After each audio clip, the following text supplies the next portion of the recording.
उसगाव जिल्हा परिषद निवडणूक काँग्रेस उमेदवारांच्या समर्थनात भव्य मेळावा।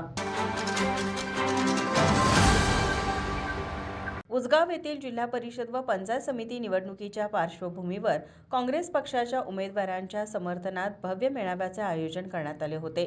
जिल्हा परिषद व पंचायत समितीसाठी अनेक इच्छुक उमेदवारांनी अर्ज भरले होते। तिकीट न मिळालेल्या कार्यकर्त्यांची आमदार सतेज पाटील व माजी आमदार ऋतुराज पाटील यांनी फोनवरून चर्चा करून समजूत काढली। समजूत काढल्यानंतर कार्यकर्त्यांनी तिकीट मिळालेल्या अधिकृत उमेदवारांच्या पाठीशी खंबीरपणे उभे राहण्याची भूमिका जाहीर केली। यावेळी त्या कार्यकर्त्यांचा सत्कारही करण्यात आला। कोल्हापूर महानगरपालिकेचे नूतन नगरसेवक प्रवीण केसरकर यांनी मार्गदर्शन करताना म्हणाले, कोल्हापूर जिल्ह्यात बंटी साहेबांचे हात बळकट करायचे असतील तर येत्या 5 तारखेला होणाऱ्या जिल्हा परिषद व पंचायत समिती निवडणुकीत काँग्रेस पक्षाचे सर्व उमेदवार निवडून द्यावेत असे आवाहन केले। जिल्हा परिषद उमेदवार कीर्तिकुमार मसोटे यांनी उसगाव येथील ग्राउंडचा प्रश्न तसेच इतर अनेक विकास कामे मार्गी लावण्याचा निर्धार व्यक्त केला।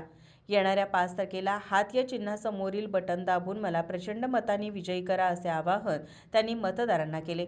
उसगाव गावचे सरपंच पैलवान मधुकर चव्हाण यांनी काँग्रेस पक्षाची ताकद अधोरेखित करत उसगावमधून काँग्रेसला भरघोस मतांचे लीड देऊया आणि जिल्हा परिषद व पंचायत समितीत काँग्रेसचे सर्व उमेदवार निवडून पाठवूया असे आवाहन केले।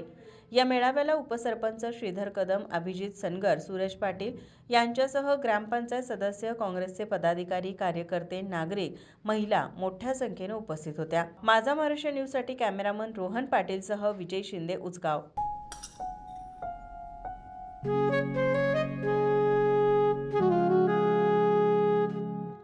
बाबा, आज येताना बासुंदी घेऊन या ना। अगं, कालच आपण आईचा वाढदिवस होता म्हणून आणली होती ना।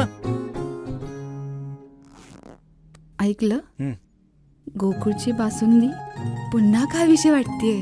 खरं सांगू, मलाही खावीशी वाटतेय।